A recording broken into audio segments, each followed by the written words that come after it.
Jacques Chirac ne peut pas être poursuivi par les juridictions ordinaires pendant l'exercice de ses fonctions présidentielles. C'est ce qu'a confirmé ce matin la chambre d'accusation de la Cour de Versailles. Une cour qui va en grande partie dans le même sens que l'ordonnance rendue dans le dossier des emplois présumés fictifs du RPR. Des précisions avec Olivier Caroff. Jacques Chirac n'a rien à redouter des juges d'instruction, mais pour combien de temps? La justice vient de donner une réponse. L'immunité ne durera que le temps du mandat présidentiel.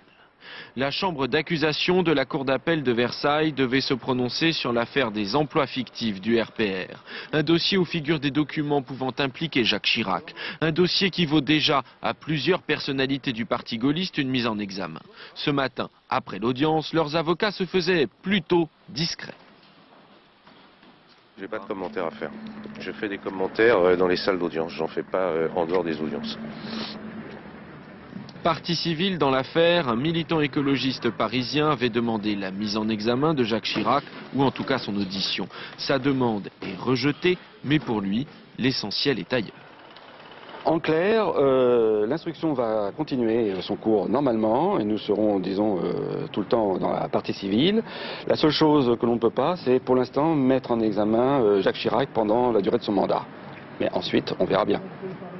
C'est-à-dire que l'action publique continue et Jacques Chirac pourrait être éventuellement inquiété plus tard à l'issue de son mandat. Jacques Chirac pourrait être éventuellement inquiété à la fin de son mandat s'il n'est pas réélu. Le juge des Murs, chargé de l'affaire, est donc encouragé à continuer son enquête, y compris sur la partie du dossier qui concerne directement le président de la République.